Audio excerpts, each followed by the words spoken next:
Intelligence use করতে হবে, তাহলে এটা মোর ইফেক্টিভ হবে।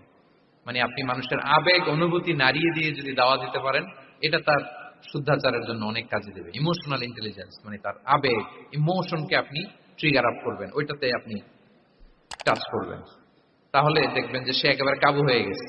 এটা রাসূল সাল্লাল্লাহু আলাইহি ওয়াসাল্লামের সিরাতে আমরা অনেক সময় দেখেছি যে ইমোশনাল ইন্টেলিজেন্সকে কাজে লাগিয়ে রাসূল সাল্লাল্লাহু আলাইহি ওয়াসাল্লাম তার আবেগ অনুভূতিতে এমন ভাবে নাড়া দিয়েছেন, তাকে আল্লাহ তাআলা হেদায়েতের রাস্তায় নিয়ে এসেছে। সুবহানাল্লাহ। একটা ছোট্ট উদাহরণ দেই, মুসনাদে আহমদ ইবনে হাম্বলের হাদিস, কিভাবে ইমোশনাল ইন্টেলিজেন্স রাসূল সাল্লাল্লাহু আলাইহি ওয়াসাল্লাম ইউজ করতেন, আবেগ অনুভূতিকে কিভাবে নাড়া দিতেন রাসূল সাল্লাল্লাহু আলাইহি ওয়াসাল্লাম। এক যুবক এসে সাহাবাদের সামনে রাসূল সাল্লাল্লাহু আলাইহি ওয়াসাল্লামকে বললেন, ইয়া রাসূলুল্লাহ ইযান লি বিজিনা, হে আল্লাহর রাসূল আপনি আমাকে জিনার অনুমতি দেন। নাউযুবিল্লাহ। কিসের? জিনার, মানে ব্যভিচারের অনুমতি দেন। ব্যভিচার বা জিনার অনুমতি দেন। আশেপাশের সাহাবারা তো রেগে মেগে আগুন।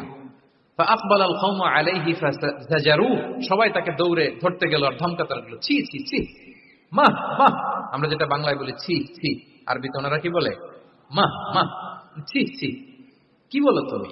লজ্জা শরমের মাথা খেয়ে তুমি রাসূলুল্লাহর দরবারে এসে বলতেছো, হে আল্লাহর রাসূল আপনি জিনার অনুমতি দেন। যে রাসূল আল্লাহর পক্ষ থেকে বাণী শোনায়, ওয়ালা তাকরাবুজ জিনা, তোমরা ব্যভিচারের নিকটবর্তীও হয়ো না, আর তুমি সেই নবীর কাছে এসে আবদার করতেছো জিনার অনুমতি দেন।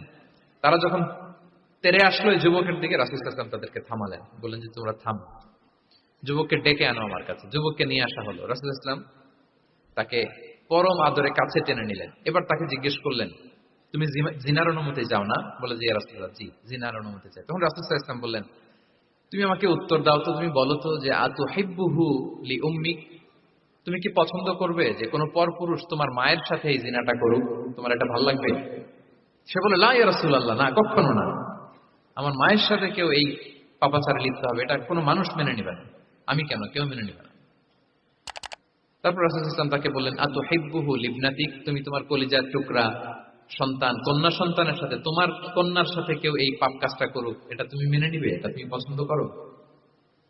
সে বলল লা ইয়া রাসূলুল্লাহ, হে আল্লাহর রাসূল কোশ্চিন কালেও না, কখনো মানবো না, আমার মেয়ের সাথে কেউ এই কাজ করবে আমি কখনো মানবো না।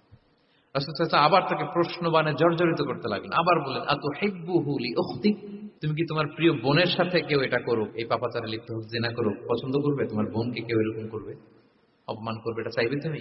বলে কখনো না, লা ইয়া রাসূলুল্লাহ, কখনো না, কেউই তো পছন্দ করবে না এটা। তখন রাসূল সাল্লাল্লাহু আলাইহি ওয়াসাল্লাম বললেন, তুমি যার সাথে জিনার অনুমতি চাইছো সে তো কারো না কারো মা, কারো না কারো মেয়ে, কারো না কারো বোন, তুমি এভাবে কেন ভাবতে পারো না? সুবহানাল্লাহ। এই কথা বলার পরে তো সে একেবারে ইমোশনালি এমন ড্যামেজ হয়েছে, লজ্জায় কাচুমাচু হয়ে মাথা নিচু